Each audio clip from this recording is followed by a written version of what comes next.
Today's episode is brought to you by Patreon. If you're interested in supporting the show, go to patreon.com/JoshuaVelas and become a $2 backer today and get early access to the new episodes. I'll be leaving a link in the description down below, but for now, on to today's episode.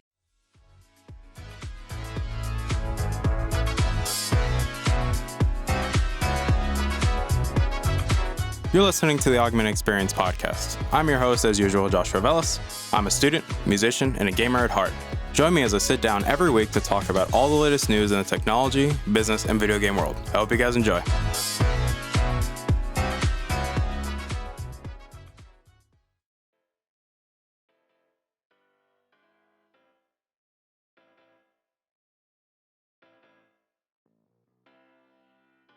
All right, everybody, welcome back to the show. My name is Joshua Velas. I'm your host as usual, and obviously, welcome back to the show. Today's episode 120 of the show, and before we get started, we're going to do a bit of house cleaning real quick, because we always like to do it around here, and I know someone's going to say it, because they always come in the comments, and they always keep making fun of house cleaning. I don't care. It's my show. But, so I want to thank you guys for coming back and listening. It really means a lot to me. I thank you guys for constantly supporting me and downloading the episodes, sharing the episodes. It really, really does mean a lot, because we've been doing this for 120 episodes now, so we've definitely been doing it for a while now. And I'm really excited because today is going to be a really fun episode, and I hope you guys enjoy it because we have something very special on the show today. But I do also want to say thank you to the Patreon backers. You guys are great. Thank you for supporting me. And I also want to say thank you guys for helping us get over 1,600 total downloads. We're already close to pushing 1,700, so I greatly appreciate that. But now it's time to go into today's episode, which I'm very excited for this one because we have a very interesting character, because you guys have dealt with Juan, you've dealt with Jefe, you've dealt with Gift Linked, and now we have somebody who's probably the most energetic person that I've met so far in terms of talking about technology. So I'm going to let him introduce himself because I probably can't do him justice in this regard. Oh boy. What's up, people? This your boy Vyyyper, the man about tech, and thank you, Josh, for having me on the Augmented Experience podcast. I know you want to talk about Apple, but like I said, we got to talk about these next generation consoles too. But I'm going to let you go ahead and ask your question before we get to all that good stuff.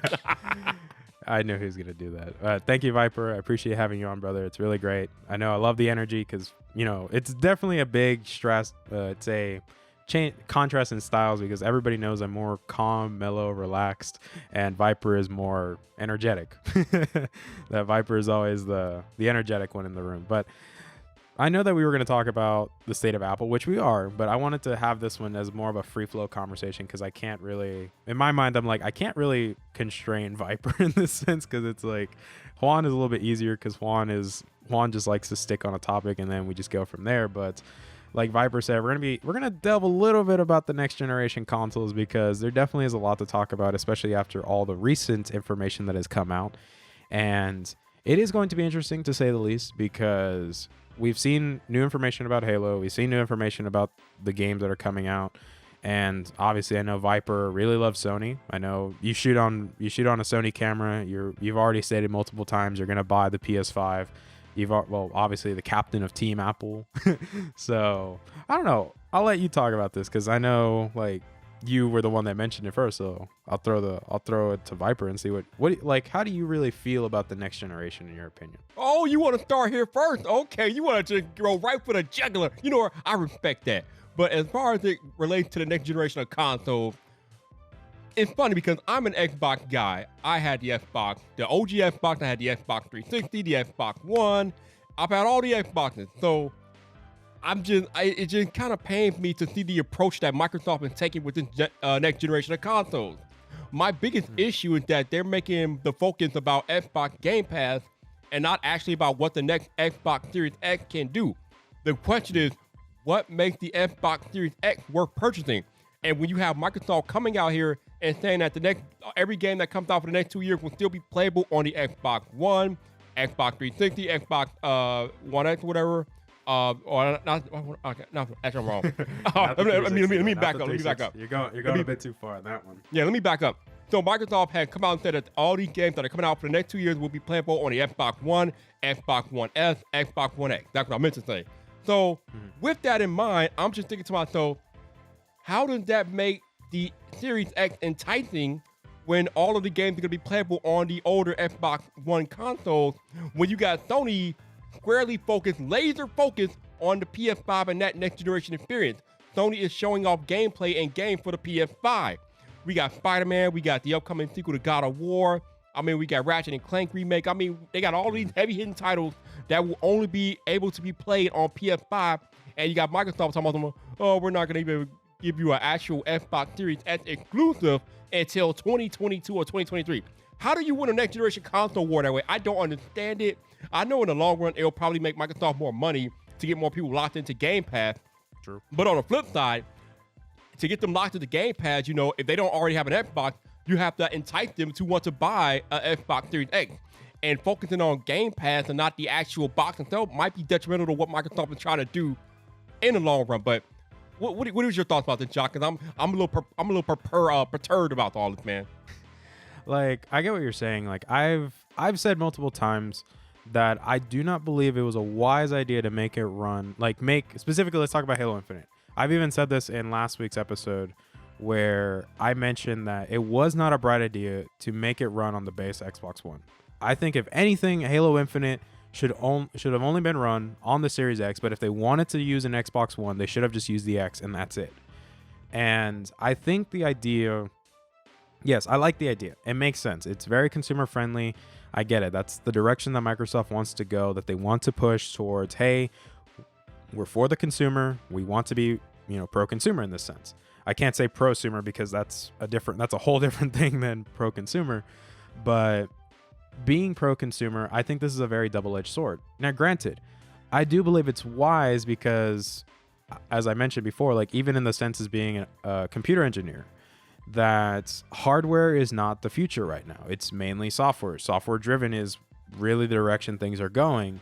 And that's why it's very hard, even in the sense of being an engineering student, to say we should only focus on hardware, because I always do that. I'm somebody that if software is being a pain in the butt, I just like to force things with hardware. Like my computer, like I have a ridiculously good computer. Like I have a 3900X, 2060 Super, 32 gigs of RAM, like 4 SSDs inside this thing.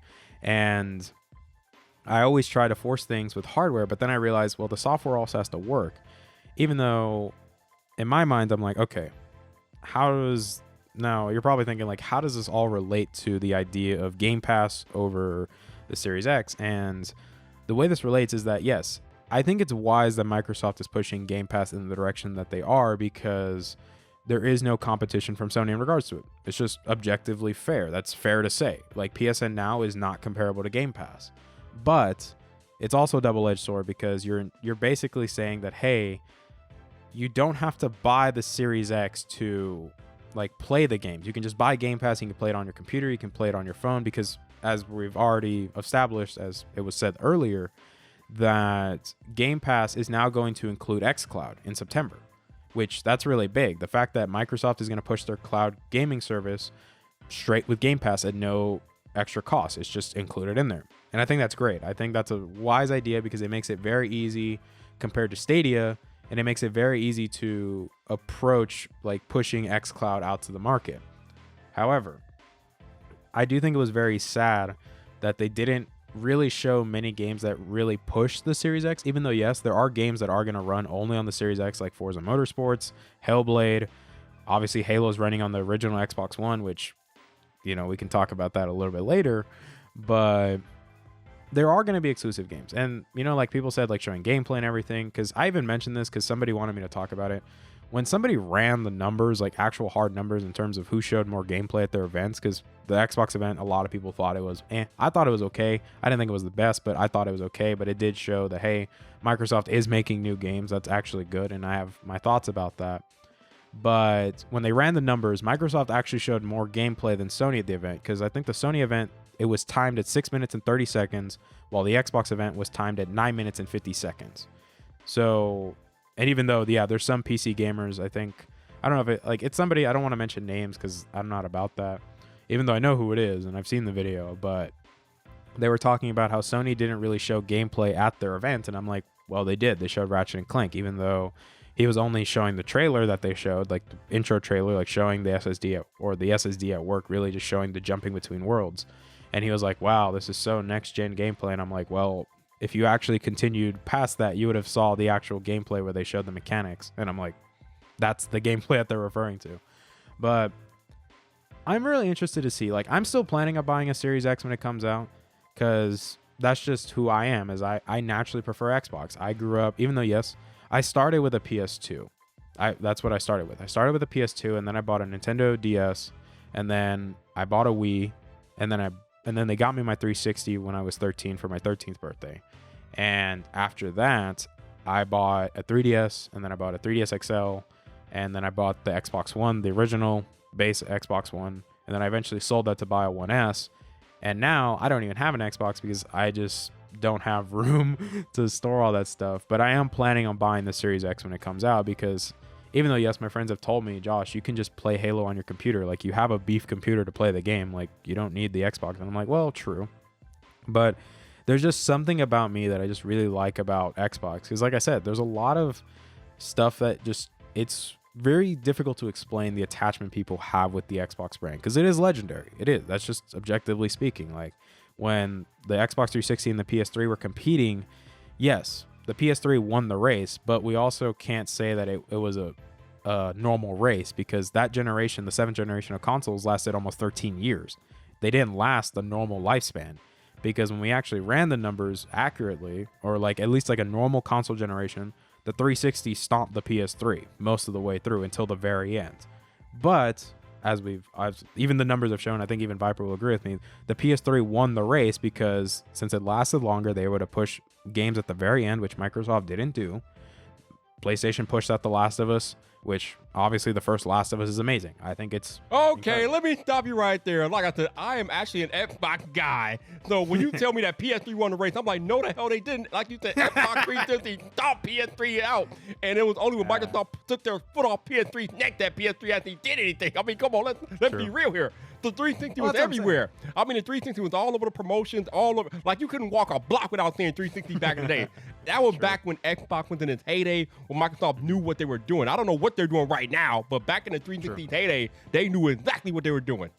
Yeah, that's what I was about to say too. Is that's why I even said that, is like, if you count like the very like a normal console generation, yes, the 360 just curves on, because like I said, when Halo 3 came out, it was the biggest video game of all time. It was viewed as like amazing. Like, people were lined up everywhere to buy this game. And then, well, like, I consider Halo 3 one of the best Halos ever made.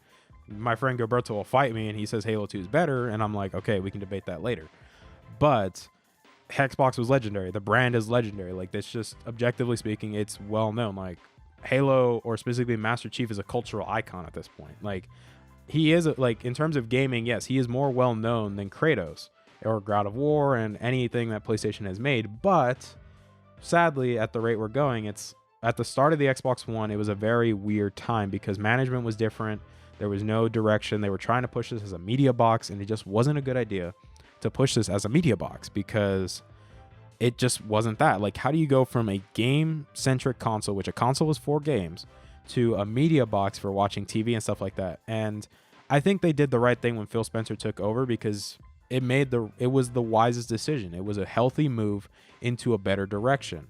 Granted, yes, I know a lot of people don't agree with Phil Spencer. That's okay.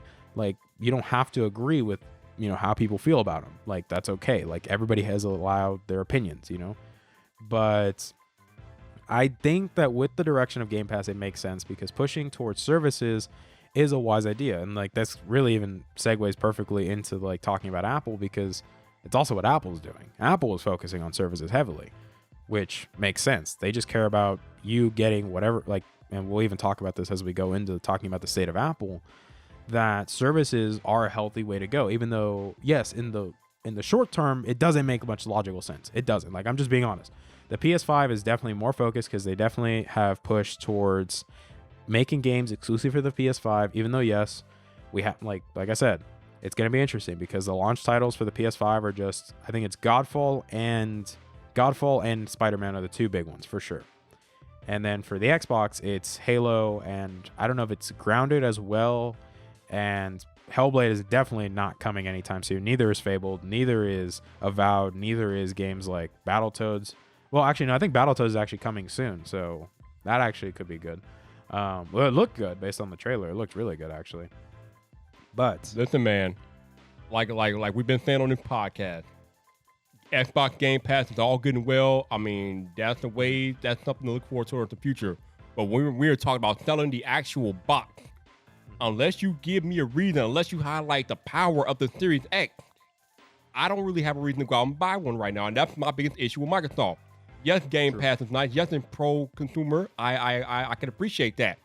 But when you don't give me any reason to buy the actual box, the Series X box, then Xbox Game Pass is irrelevant because you have not given me a reason to care about the actual box that could be housing Xbox Game Pass. And that's my biggest quip with Microsoft. They have not highlighted the power advantages that the Series X has over the PS4. They have not really shown much as far in games and gameplay yet. So I'm just waiting. But I heard something else that's pretty interesting about this whole next generation thing too. There's a rumor out there that they might be getting rid of Xbox Live Gold completely and making multiplayer free to play against each other online. And if that happens, then we have another conversation entirely because that completely changes the landscape of console gaming. If we could play with each other for free, that's something else entirely. But if they do that, then they might have piqued my interest. But if they don't do that, then I don't know. Yeah, that's why a lot of people are laser focused on the August event, because the August event, as rumors have stated, that in the August event, they would be showing Project Lockhart, which I'm very interested to see how that turns out, because a cheaper Xbox is very interesting, because even the pricing of the consoles in general, like I've stated multiple times that this generation will be primarily determined on pricing, especially given the current circumstances in the world right now. And the fact that the rumors are saying that the Project Lockhart, yes, in terms of GPU, it is a newer GPU than the Xbox One X, but even though the Xbox One X is considered a more powerful console because of its better, like higher teraflop GPU, Project Lockhart will be able to outperform the Series X, not at 4K gaming, but at 1080p and 1440p. And if Project Lockhart is rumored to come between $250 to $299, that would be pretty crazy, because then that either means that the Series X is either $500 or it's going to be $450, which I've stated, I don't think either one of these consoles is going to be $400. Neither one's touching $400. I've said that multiple times. Like I've said, it has to be $450. One of them is going to be $450 minimum. The other ones, I say $450 to $600 is the price range. I do not think higher than that, unless if it's higher storage, which the PS5 with its storage option is very concerning because it's only 840 gigs, and that worries me a little bit, because I'm like, if the system takes up more storage, like, because normally when you buy a console storage, like it always takes up a good amount for running the operating system. And so I'm worried with the PS5 that it's not going to have enough storage, which, I know they said you can expand it with other SSDs that are approved by Sony, but they still haven't given any list about it. So I'm like, we're going to see. And I know Microsoft already has their proprietary like SSDs that they're making, like the SSD chips you can plug into the back of it, which, to be honest, when I buy the Series X, I'm going to buy one of those for sure, guaranteed. But it's going to be interesting. I'm interested to see what the August event, because if it is true that Lockhart is shown in the August event for Microsoft, then Microsoft could be the first ones to show price, or Sony just goes crazy and they're like, hey, here's the price, because they have a lot of momentum. They do. Granted, based on some things I've heard about Spider-Man, I'm not too excited, because I know a lot of people are upset. They're like, this is probably a 5 to 10 hour game, and that's really, like, people are saying this is just Spider-Man DLC, and I'm like, I could see why they say that, because 5 to 10 hours for a flagship game at $60 is, I don't know about that. Like, I get why people are mad about that. Need I remind you? It's gonna look great though. It will look great. Need I remind you that Sony is having an event this week, August 6th, baby. Yeah. True, August 6th, baby. So we're gonna see what happens August 6th. So everybody keep your calendars clear, and we're gonna be watching that. I know me and Gilberto are probably gonna be watching that because we got nothing better to do with our lives. But now we can go into the actual topic of talking about the state of Apple, because as Vyyyper has already stated, he is the captain of Team Apple, and he's obviously talked to some big names. Like, he's talked to bigger names than I've talked to. Like, you've sat down and talked to MKBHD, iJustine, you've talked to Max Wahlberg. I'm probably saying his name wrong because I've never met the guy. I know you've obviously talked to Juan as well. You've had conversations with people about this, and like, where do you really see we can start with dissecting the state of Apple? Because there's so many things, especially with, the switch to Apple Silicon for the Macs, the iPad Pros becoming very prevalent in the market, the iPhones, we have new iPhones coming, we have AirPods, there's so many things to break down. Like, where do you feel like is a healthy place to start? So this is pretty interesting to me, because the main reason why BlackBerry fell off the map was because of their inability to adapt to the market and the change in times and technology. Sure. They still wanted to rely on their hardware, where software was changing, and they didn't really change their software to meet the times and things that were needed back in those days. I think what Apple has been able to do over the 13-year life cycle of the iPhone is adapt to the change in market and time. Like you said, iPhone sales are on a decline now. A lot of people have iPhones. There's not many more people that you can get iPhones in the hands of. So what does Apple do? They have started transitioning over to a services-based business model. And if that Q3 earnings call is any indication, their services is like growing exponentially. I think they're up. The services now account for 22% of Apple's revenue, which is kind of crazy because they only just started really. They've been in services for a while, but they only really just started the transition last year. So in a year since they started pivoting over to services already makes up 22% of Apple's revenue for Q3, which is just amazing to me. But we all know that the iPhone is still the bread and butter of what they do at Apple. Even with that strategy, Apple has taken different strategy with the iPhone, because before it was you paid these exorbitant pricing for these high-priced iPhones or whatever. You had to pay at least $800-$900 to get into the iPhone ecosystem, this, that, and the other. But 2 years ago, they introduced a new entry-level model of the iPhone XR, and the iPhone XR came out at $699. Last year, the entry-level model was the iPhone 11. That was $50 cheaper. That came out at $649. Actually, wait. Actually, no. The XR started at $749. Then the 11 started at $699. Gotcha. Okay, got you. So the XR was at $749 and the 11 was at $649. But now what you have is Apple has made it easier to get people in the ecosystem. And you got to remember, when these newer iPhones come out, the last year's flagships, they decreased in price usually by $100. So now Apple is kind of taking the Samsung approach, where they're providing an iPhone at every price tier. Earlier this year, we had the iPhone SE come out for $400. So Apple literally has an iPhone for everybody's price point, everybody's budget. And once you get them into that Apple ecosystem, as I keep saying over and over again, the Apple ecosystem is still to this day undefeated. There is nothing out there touching it. There is nothing out there even remotely comparable to the Apple ecosystem. So if you got an iPhone as low as $400, that gets them into that Apple ecosystem, which allows Apple to then sell all those services. You got iCloud, Apple Music, Apple News Plus, Apple TV Plus. You got all these different services now that once you get them into the ecosystem, people can pay upon and subscribe to and things like that. Apple is just doing it big, man. They realized that it's not all about hardware no more. It's about software and services and things that you can offer like that. And that's why Apple, I think they had their best earnings ever this week on their earnings call, because they have successfully made the pivot from a hardware-based business model to a services-based business model. And as long as they can introduce new services and upgrade the current services that they offer, I think Apple is looking good for the foreseeable future. They aren't going anywhere anytime soon. Yeah, that is true. And I've told people multiple times, because I know, I'm being honest, before I really started doing this show, I was always a Apple hater. Everyone always said Josh is always going to talk crap about Apple. And as time went on, I really changed my opinion, mainly because when I got my 10.5-inch iPad Pro, the late 2017 model, I started to realize, hey, this is actually really good. I like using this. And then I eventually bought the 11-inch, 2018 iPad Pro, and I was really loving this, and I used it for school. And it got to the point where I was able to sell my laptop and just build a computer and just use my iPad and my computer for school. And a lot of people would look at me weird in the engineering department. They're like, why are you bringing an iPad to class to do coding? And I'm like, you look weird. And I'm like, well, it works. It does what I want it to do, and it keeps things very portable and mobile. And when I used to use my Blue Yeti to record the show, I would always use the iPad instead of using my laptop. I would bring the iPad, plug it in with an adapter, and then just go from there. And I really changed my opinion on Apple a lot, where I became more actually doing what I said and be more objective and stand in the middle. And I was able to look at Apple in a more objective mindset, because I have said multiple times, I would never personally buy a Mac. I never would. I would never use a MacBook. I would never use a Mac. If I had to use it for work, say if I'm working at the church, and because I know at Redeemer we have Macs, so I would have to use a Mac, and I'm like, okay, I'm going to use a Mac because I know how to use it. But I would never use a Mac or a MacBook for personal work. I wouldn't. That's just not who I am. And it's also because for what I want to do, Mac OS is not really the most optimized to do that workflow. But I will say that I love my iPad Pro. I think my iPad Pro, and I've just said this in general, the iPad is unmatched. There is no Android tablet that can even come close to touching the iPad.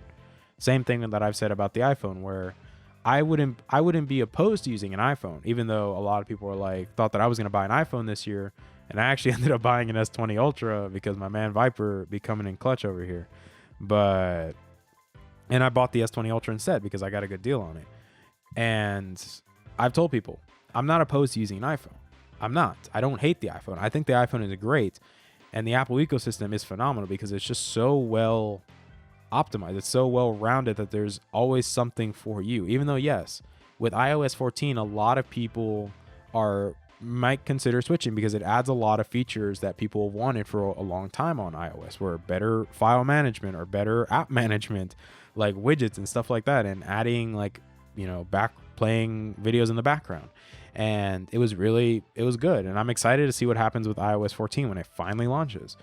But Apple has definitely made a healthy transition into going into services because they've realized that, look, we have great hardware. People like our hardware. We already have people that have kept onto our hardware for a long period of time.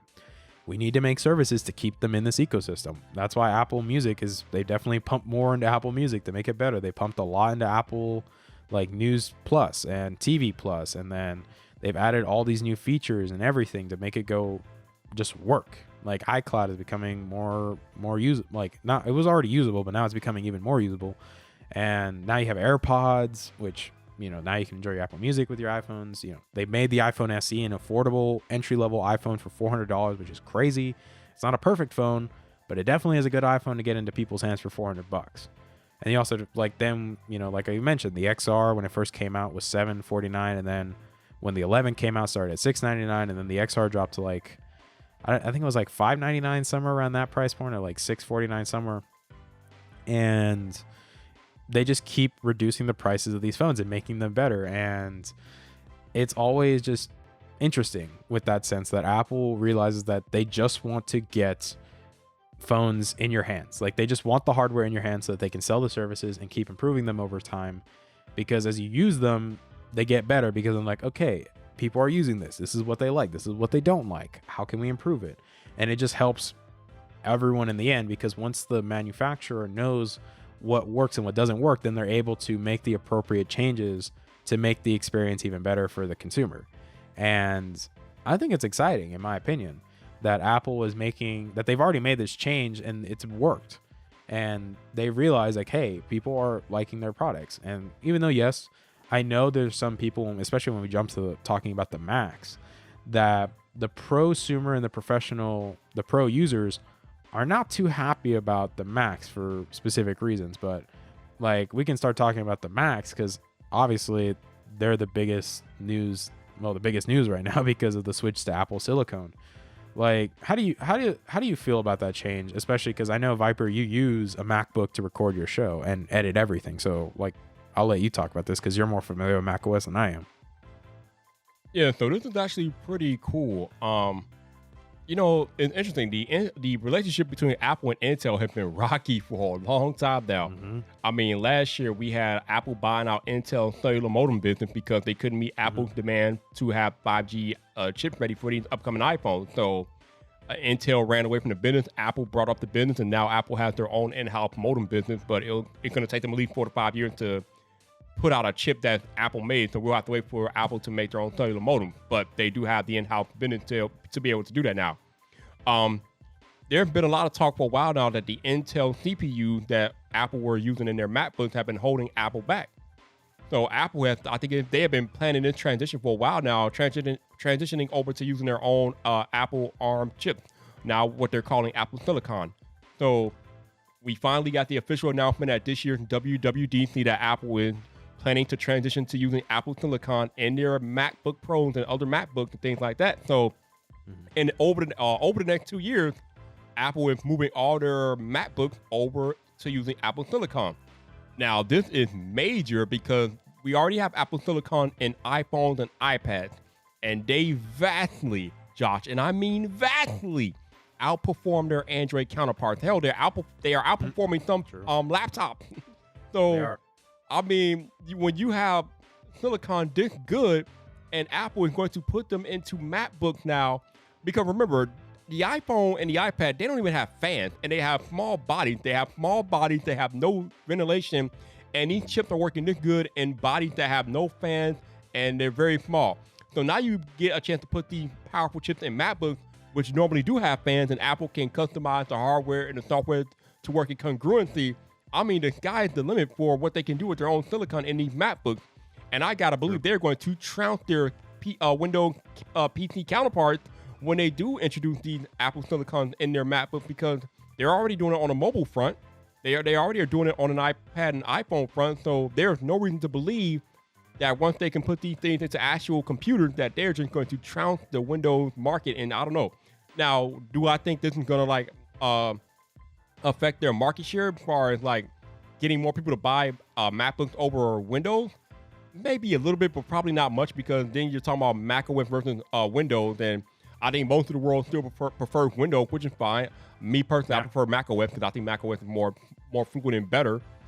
But most of the world still runs on Windows, and I don't think they're going to change it because Apple is transitioning to their own silicon. But it will make them more competitive in the computer market, because one of the big complaints about MacBooks in the past was that if you had $2,000 and you could spend it on a MacBook or a Windows PC, for that $2,000, you can get much more value out of the Windows PC, because you can probably get a more powerful computer with more powerful features on it, because obviously the MacBooks, you know, they were kind of overpriced for what they were providing in value.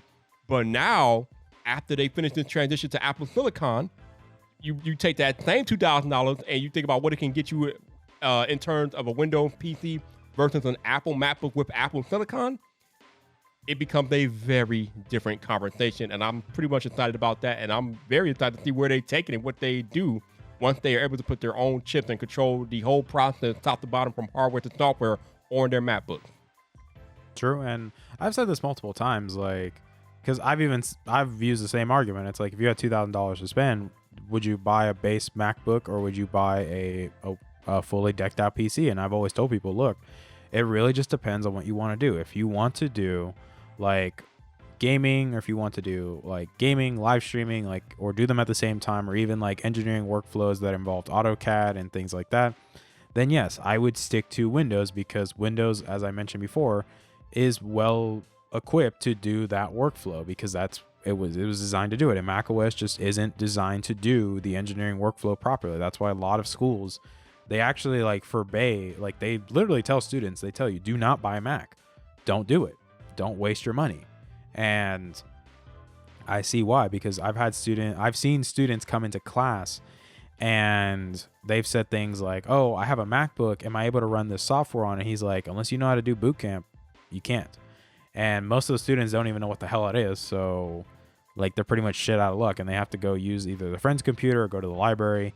And it's just a really annoying thing to go through. And it's like, I wish that companies would be more willing and open to optimizing those software applications for macOS, but they just don't want to, because they realize, look, mostly everybody that does this job is using a PC. We're just going to stick to it. It's the same thing with like Pro Tools.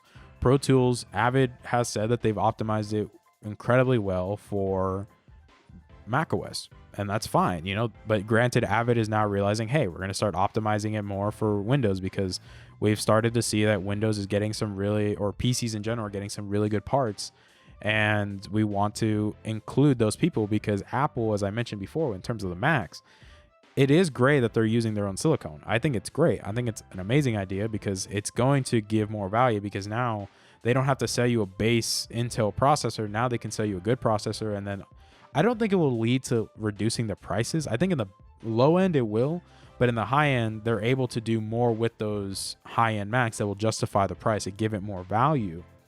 But in terms of the pro users definitely feel burned by this switch, because now it just makes it seem like, okay, now we can't actually do anything inside these things. We can't change them. We can't, like, if something goes bad, we can't swap it out. And I've had some of my friends that are professional audio engineers for like 20 plus years, and they've even told me, like, look, I wouldn't use a Mac because I feel burned, because they haven't really given enough love to the pro user. Even though, yes, the Mac Pro exists, its base model is still horribly overpriced. I've said this multiple times. That thing is horribly overpriced, and a lot of people agree that love the Mac Pro. Horribly overpriced, because if you're gonna buy a Mac Pro, you definitely should spend over 10 grand on it for sure. Like, get one of the configurations that's over 10 grand guaranteed, because then it's a great workstation. I agree, it's amazing. But I get why a lot of people are very hesitant, and they want, like, a lot of professionals that I know have switched from macOS to PC because they're like, hey, I get more customization, I get more value out of my money, and I'm able to build a very great workstation that if something goes wrong, I can just swap out the piece myself. And like my friend Edgar, like, he did that. Like, he had a MacBook to do all of his work. He has Macs in the studio to run sessions and everything. And he built a PC to do video editing and stuff like that because his MacBook just wasn't able to cut it anymore. So I built him a PC, and he's like, yeah, this thing chomps through video editing like nothing. And it also, he's planning on creating a big workstation to swap out the Macs in the studio so he can just go all in with Windows. And I get it. It's different with everybody, because I think that's one of the big things about PC is that you can build a PC to your specifications. You can't really build a MacBook. Apple doesn't really, they don't even tell you to parse anything to build a MacBook. So basically you have to buy it how Apple presents it. But a PC, you can buy the case, you can buy the motherboard, you can buy the RAM, you can buy all the little parts that you need to build your PC to your perfect specification. And I think that's pretty cool that you can build a custom PC. You really can't build a custom Mac. Actually, I think it's probably impossible to build a custom Mac. I know there's Hackintosh out there, but that's not really the same thing. Sure. So, I mean, I don't know. Yeah, I get that. Like, I know a lot of people, that's why a lot of people like the older MacBooks, like before 2015, because you were able to swap out the RAM, you were able to swap out SSDs. And a lot of those pro users missed those days because they saw them and they're like, dude, this was the good days, and now y'all are dealing with the shit. But I've also agreed with people like Henny the business. And the brother is incredibly gifted, incredibly talented with all of his experience. And Henny does everything on an iPad. Like that, and that's all on that silicone. And it's crazy because, like, he's able to make all this music and able to win multiple Grammys and be well known in the industry. And he does everything on an iPad. When you have somebody like Timbo the King telling Henny, like, this is some cool shit, like, that's awesome. That's incredible to hear that. And I know not everyone agrees with Henny, and that's okay, because even my mentor, he's told me multiple times, like, Josh, let me tell you something. Opinions are like assholes. Everyone has one. And I'm like, that is true. Like, he has a point when he says that, and everybody has their opinion. And I think it's interesting with the Macs. Like, I want to see the first Mac with Apple Silicon. I want to see what it does, because I guarantee you everybody is going to review that thing up the butt, and they're going to, like, dogpile that thing into oblivion. And people are going to put it through its paces, because Apple is, and granted, I've even said this, please understand that this might not be the same switch as when Apple switched from PowerPC to Intel. Even though they said 2 years, it might take a little bit longer, or it might take less time. Who knows? Because we just have to wait and see until the first one comes out. I know that they have a dev kit going out, and they said that they got Final Cut and stuff like that working on it. Well, if you listen to Apple, they'll have Apple Silicon MacBook out by the end of this year. So we'll have to see how that goes. Yeah, I really want to see that. Like, that'll be interesting. And if everything goes well, where Apple Silicon works perfectly fine and the Switch is great, and I would be excited to see Final Cut running on the iPads, because I think long overdue. Damn it, long overdue. I know a lot of people have said it. It's long overdue, and I agree. Like, the iPads are able to handle it. Granted, I like LumaFusion. There's just some features I wish it had. Like, I wish it had, like, one of the features from Premiere where you're able to auto sync audio, where you just select both of the things and it just automatically syncs them so they're perfect. And I just wish LumaFusion would add that. I think that'd be a great idea. But I don't know if Final Cut does it, because I've never used Final Cut. Oh, it doesn't? Oh, then I'm gonna spend some good money on that. That's a guaranteed. If it comes to iPad, I'm buying that for sure. I'm not gonna hesitate. But I'm interested to see where this goes with the Apple Silicon Macs, because it's just really hearsay. That's all it is. Until we actually see this thing in person running, we won't really know what's gonna happen. And that's all we really can do, is just wait. But that doesn't mean we can't be excited. We can't be anxious to see what Apple has in store, because we've seen the hardware. We've seen how the silicone performs in the iPhones and the iPads, and it's very impressive. It's outperforming. Like, it, I know a lot of people said it doesn't make sense to buy an iPad when you could just buy a cheap MacBook. And I'm like, no, it makes no sense to buy a cheap MacBook instead of buying an iPad Pro, because the iPad Pro always outperforms the cheap, affordable like MacBook. And at the same time, it also competes with the base model MacBook Pros, which is very impressive. I think the biggest thing, like you said earlier, is as of yet, we have not seen Apple Silicon work on like high level pro applications like Final Cut and Logic. And I think that's the big concern, like what you said earlier with pro users. It's fine if you're going to transition over to Apple Silicon, but will they still be able to have their workflow? Will they be able to maintain their workflow if they're using applications like Final Cut, like Logic, like other or Premiere Pro, things like that? I know they recently brought Photoshop to iPad, but a lot of people were complaining about how watered down it was compared to its desktop version. So I think that's the big thing about Apple Silicon. Will it be able to run pro level applications that we just don't have on iPad right now? I think that's the big thing. I don't see any reason why it can't, but up until this point, there hasn't really been any like high level pro applications that have run on Apple Silicon. So once Apple answers that question, I think they'll be able to assuage a lot of fears and trepidation about the transition as far as a pro consumer is concerned, or prosumer as you call them, because then they know that they'll be able to continue that workflow and have that same workflow that they have on their Intel-based Macs now, on their ARM or Apple Silicon MacBooks. We gotta get these pro level apps running on iPhones and iPads and on the newer MacBook with the Apple Silicon, and then I think people will be a lot more comfortable with them. Yeah, because I've even said it. The professional market is a much difficult beast to handle because they do not operate the same way as the consumers like we do. They don't. They operate in the mindset of, we like to wait, we like to see how things play out, and then we upgrade. But we always go all out when we upgrade. That's why the professional market is a very difficult beast to tame, because they don't operate the same way where they want to upgrade every single year. They want to just buy the new item when it comes out. They like to let it get tested, basically let the peasants like us go through the ringer and see how it works and fix all the bugs, and then they'll buy it, because then they're like, okay, now we know it works. Right. It doesn't work. And it's the same reason why they won't update to the latest version of macOS right away either, because sometimes the applications that they use aren't supported yet, or they have to be upgraded. So like you said, they have to wait. They want to see how things work out. You're right. You're absolutely right. Like, because like I said, like one of my mentors, he does the same thing. He always looks at me like, yeah, for the church computer, we don't immediately just get the Windows updates, because we don't. He's just like, I like to wait. I like to see how it plays out, read what it says, like read the patch notes about it, read reviews, and then if it works, okay, I'll update it. But if not, I'm not going to touch it, because we can't risk it. Because if we update it and then something doesn't work, then we're SOL. That's basically what happens. And I'm very familiar with this because I've gotten the opportunity to work in professional settings. I've worked inside of professional studios. I've worked doing live streaming. Granted, yes, like it's also weird because I'm a computer engineer. I also build computers at the same time, and I'm also doing photography and videography. And which, shout out to my Canon fans. I love you guys. I know Vyyper's gonna get mad at me that I shoot Canon. They can eat. Y'all can eat it right now. Sony's just putting it on y'all right now. I know. We can talk about that later.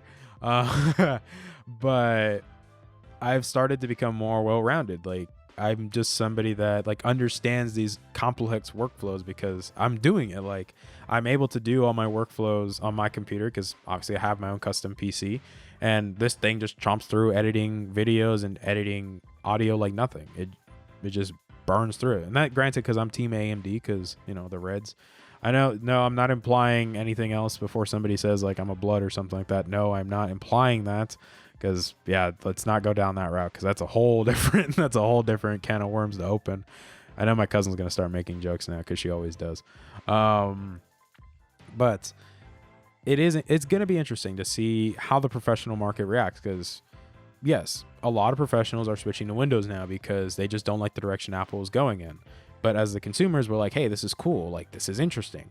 But it is going to be interesting to see how Apple gets the professional market back. Like, I get it. They made the Mac Pro to target the professional market, but the professionals aren't happy with it because it's still overly overpriced for what it's worth. Even though, yes, like when you fully configure it and everything, it is well worth the money. A maxed out, fully configured Mac Pro is worth the money for a professional use case that needs that kind of power. It is perfectly priced, no issues. It's just when you have like the lower end models is where it becomes an issue. And then even then, like what's going to happen when they put a Apple silicone chip inside of the Mac Pro?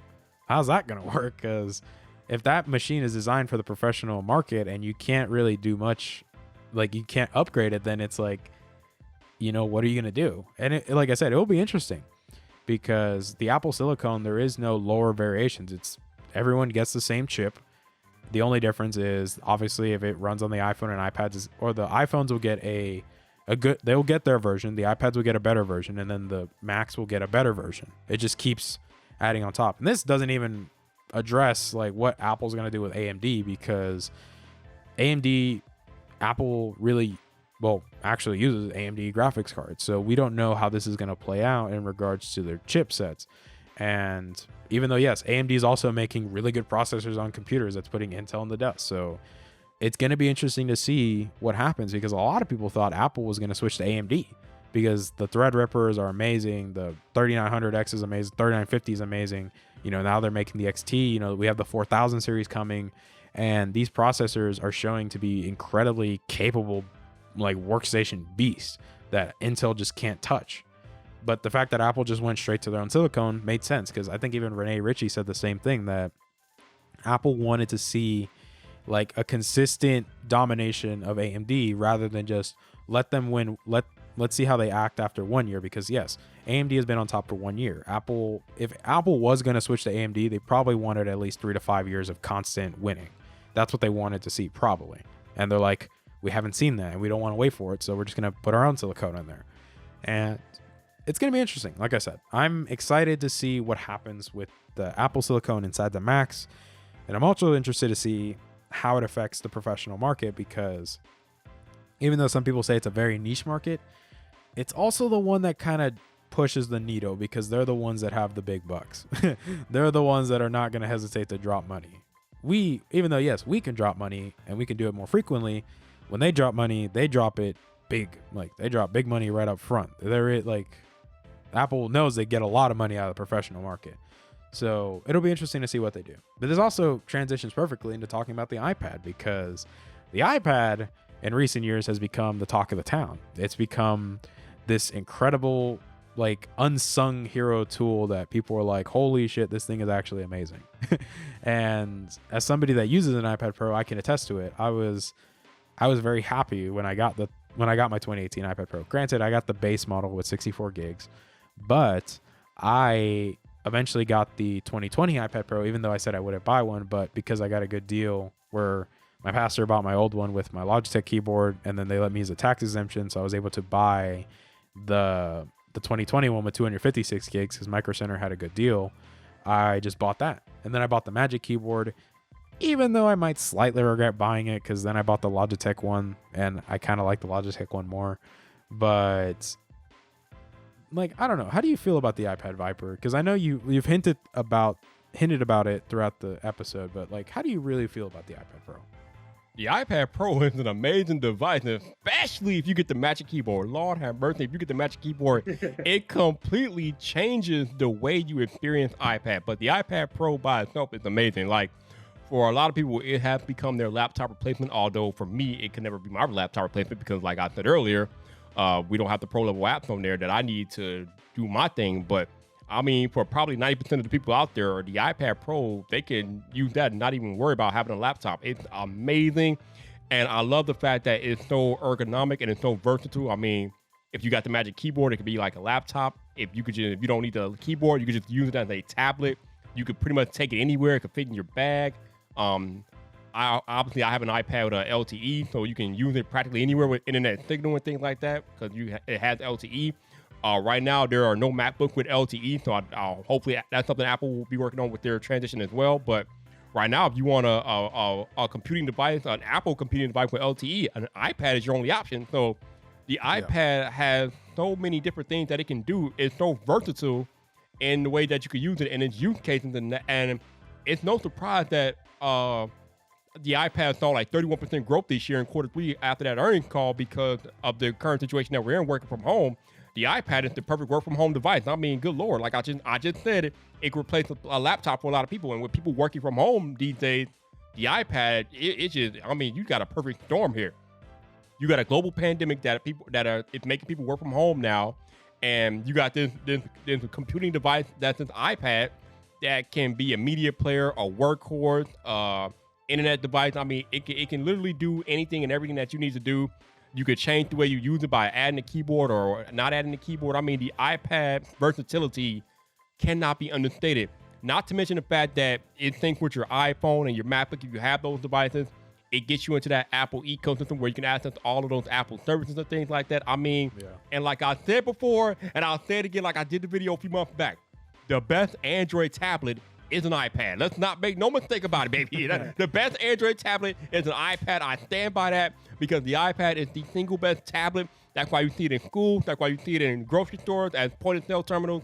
That's why you see it in other stores and retailers. People are using them like all over the place. Like the iPad is spread like wildfire because it's just that good. Yeah, and he's not wrong. Like he's spitting straight facts right now. Like I've told people multiple times. People have gotten on my grill because I remember I wrote a paper for a class talking about how the iPad Pro is the future of audio engineering, and I had a couple people look at me like, "The hell is this dude talking about? Is he smoking weed?"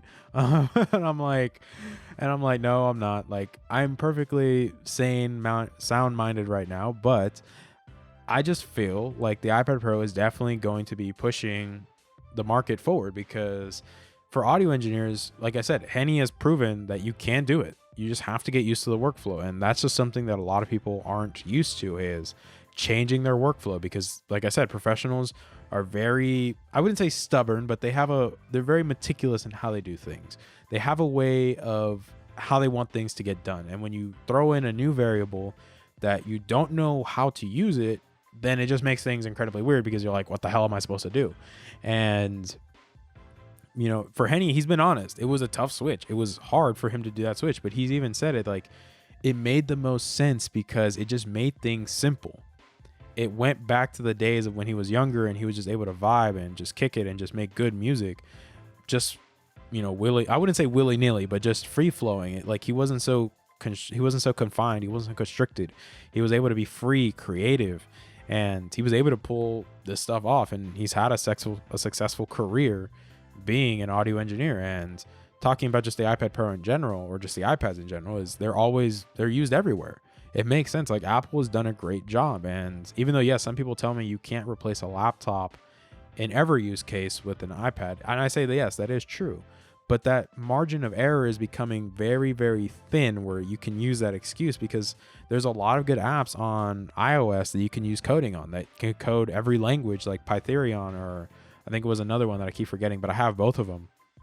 And you're able to do like code in Python, Java, you're able to code in C++, you're able to code in C, and you're able to do all these all these different languages with no issue, and it's able to compile them with no issue because there's just so much power and it's so well optimized. And even then for video editing, like people, like I know Hefe, I think Hefe, doesn't he record all his videos on the iPad? No, he edits them on an iPad, but he doesn't record them on an iPad. Yeah, that's what I was saying is like he edits them on the iPad. He doesn't record because then that's weird. Because I know Hefe has his own camera, but I know he records everything or edits everything on the iPad. And people are able to do it. Like video editing, you're able to do it. But I get it how not everyone thinks you can. And I get it. Like people want Logic. They want Final Cut on this thing. And it makes sense. Like those are professional applications that people want because there's a lot of features in there that you just can't get. Like, and I agree. I think that once we start pushing for Apple to add Final Cut and Logic on the iPad, it's definitely going to be interesting. Granted, yes. Is it going to be one expensive application? Oh yeah, it's definitely going to be expensive because isn't like Final Cut like what, like 200 something on a Mac? 300. 300? 300. Like yeah, it's going to be the most expensive app you're going to buy on an iPad. And granted, most people are just going to buy a high storage iPad and then, you know, then they're going to use external storage with it because I don't see why you would just do everything all on the like just dump everything on the iPad and then just keep it all on there. You're probably just going to get a SSD and then pump it out, or some people are going to do NASs and things like that. But it's going to be interesting to see how this works. And like I said, the Magic Keyboard is great. I like it. I bought it at first because the Logitech one didn't come out, and I was like, well, I want a keyboard case with a trackpad, and I have the Apple card, not the Apple card. I have the Barclay one where you can get this financing and everything like that. But I was able to get the Magic Keyboard for $50 a month for 6 months, and I was like, okay, I'm gonna do that. And since I'm a student, I also get a discount on it, so it made it easier. And then Logitech comes out with theirs, and I'm like, God damn it! I was like, you gotta be kidding me. But I bought both of them because I really like, and I personally like the Logitech one more. I just like the feel. I like the keys better. I like having the function keys. The trackpad is not as good, but I just like having a better case. I like the better angles. Like it seems like a better case for me overall. But the Magic Keyboard is great. I still use it. Like heck, it's on my iPad right now, and I like it, and I think it's great. And I think for students, if you're doing business, if you're doing architecture, if you're doing like graphics design, if you're doing art, I would highly recommend buying an iPad Pro with the Apple Pencil because it's a great tool. Like for crunching numbers, it's the iPad. You can do that with a Magic Keyboard or like the Logitech keyboard if you just want something affordable but also really good. You can just, and then Excel also runs on there. You can use Google Docs. Like I know a lot of people are switching to the Google ecosystem for stuff like that because they realize, hey, it's easier to use on iPads and stuff like that, and it does what we want it to do. And like you've even mentioned, Vyyper, like schools are using iPads now. Like their school, like art classes are using iPads. There's even in the medical field, like they're using iPads in hospitals to like check temperatures or like check. Or there was something that one of my mentors, he mentioned to me how in the medical field, there's an app that they added on the iPads that are able to detect the trajectory that a bullet entered somebody's body, and it's able to detect how far it went inside of it because of the sensors and the AR. And it's just crazy to think about how an iPad is able to do that, and it's just crazy. And I think it's interesting that the iPad Pro is now becoming, you know, the flagship for this, you know, pushing this mobile computing. Even though, yes, like I know a lot of people say that the iPad isn't a computer, which even then I've said the definition of a computer is very odd, but because it's a really odd definition because it can change depending on who you ask. But I think the iPad is a good idea to go with right now, it is a good idea that you have a computer. I do not believe you need a laptop though, if you have an iPad. I believe if you have a desktop computer and an iPad, you're perfectly great because obviously your desktop will do everything that you want it, like what your iPad can't do, and your iPad can do everything else. But having a laptop is kind of almost redundant now a little bit in some regards, because I personally would never do professional like CAD designing on a laptop. I wouldn't. I would rather be at a desktop with my computer, with my mouse, and with a big monitor, and to do what I need to do. I'd rather not use a laptop because then I have to deal with thermals. I have to deal with, I have to deal with so much crap that I don't have to deal with the desktop. But the iPad for me has been my best companion. It's been very handy for me. And like I said, it's going to be very interesting seeing where the iPad goes, especially with iPadOS coming out, the iPadOS 14, right? Yeah. And that's already bringing some good changes that a lot of people are happy, like Scribble, which for me as a college student, that's very, very handy. I really appreciate that. Obviously iOS 14, which this actually makes it easy to transition. I don't know. Do you have any final thoughts on the iPad, or are we ready to go into the basically the flagship of Apple, the iPhone, or the crown jewel, really? Yeah, I don't have a lot of time left. We can go to the iPhone. Yeah, we can go to the iPhone now. So let's talk about the iPhone, because obviously, as many people have stated, the iPhone is the crown jewel of Apple. It's the thing that put them on the map, even though, they already had Macs beforehand. But, when the first iPhone came out, it was revolutionary. It changed everything. And now we're pushing onto the iPhone 12, where we have a lot of interesting rumors coming out. And I don't know, like, where do you want to start with tackling this one? Because the iPhone, there's a lot to talk about the iPhone. I don't know, man. I think, like I mentioned earlier in the podcast, the iPhone sales are on a decline year over year. It's the main reason why Apple started pivoting over to a services-based model. That's when they started introducing things like Apple TV Plus, Apple News Plus, we got an iCloud, which has been around for a while, Apple Music, things like that. So them knowing that the iPhone sales have been on the decline, I think we are kind of coming to the end of the road. I mean, we're not quite there yet, but I think we're kind of coming to the end of the road for iPhone. There's not much more that Apple can do with iPhone. I think Apple Watch is going to get big here in the next 5 to 10 years. I mean, it's already big now, but I think they can still do more with the Apple Watch. I mean, the Apple Watch is still, to this day, the only main consumer electronic that can potentially save your life. And that's more important than anything that you can do on an iPhone. And I think once they start including more health features with the Apple Watch, it's going to become even a bigger part of what we do on our day-to-day basis anyway. So yeah, I mean, iPhone, like you said, it's the bread and butter. It's the thing that sells the most. But again, I think we're going more towards the software as a service model with technology here coming in the next 5 to 10 years. And I think iPhone, I mean, I don't know if I can say iPhone could be phased out, but I think iPhone is on the decline. I think we are past the iPhone Prime is what I'm trying to say. As far as when it's going to go away, I don't know if it's going to go away anytime soon, but we are definitely past the prime of the iPhone. Yeah, I can say that I can agree with that because, as you mentioned, iPhone sales have been on decline for a while, even though, yes, they can add new features every single year. But at the same time, it's like when you have software that lasts for like 5 years, even though, yes, I know some people say, yes, you can talk about how the iPhone 6 is going to get iOS 14, which doesn't mean it's going to run good on there. But the fact that, yes, there's not really much difference with every iPhone every year besides like better specs, better cameras, maybe a little bit here and there, but there's nothing really big that they can do. And I don't think the iPhone's going to go away anytime soon. I just don't see it. Like, I personally just agree with you on that. Like, I just don't see it really going anywhere anytime soon, like anywhere big. Like, even the iPhone 12 is like, yes, we're going to get, 4 iPhones this year is the rumor that we're going to get the iPhone 12, like a 5.4 inch, a 6.1 inch, and then we're going to get the Pros, which are going to have the 120 hertz Pro Motion displays. And like, that's all great and dandy, but it's like, like most people that bought the iPhone 11 Pro Max are not going to really switch. They're going to be like, well, this phone works great. I'm not having any issues, even though some people have reported issues recently. But it's going to be interesting to see what happens with the future of the iPhone, because as you mentioned, the Apple Watch, which we can really talk about Apple Watch and AirPods with the iPhone, because that's really what they all go together. That the Apple Watch is a very interesting case, because I've said this multiple times. The Apple Watch is amazing.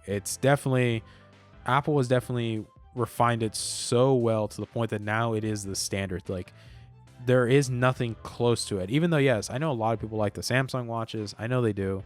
But it's still not comparable to the Apple Watch, because the Apple Watch is something unique. It's special. Even Oppo, they try to copy it, and it looks like it. Doesn't mean it works like it.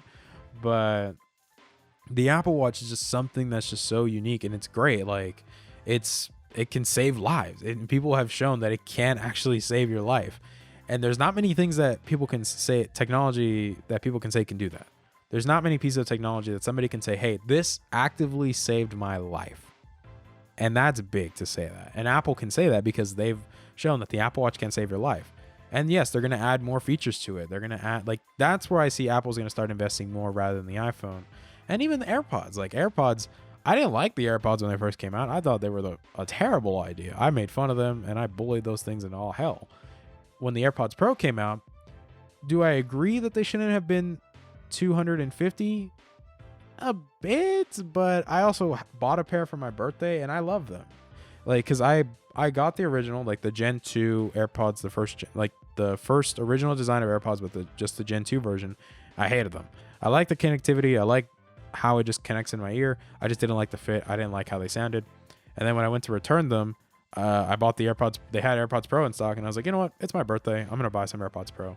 And I bought some AirPods Pro, and I've had these things for a while. I have Apple Care on them. I got a case on them, and these things have been great. I've loved them since I've had them since January, and they've just been amazing for me. And I just think AirPods are, like, the AirPods Pro specifically are great. Are they perfect? No, but I do think they're good for what they do. And if the rumors are true that we're going to get over the ear headphones that are with the AirPod brand, I think it's going to be very interesting.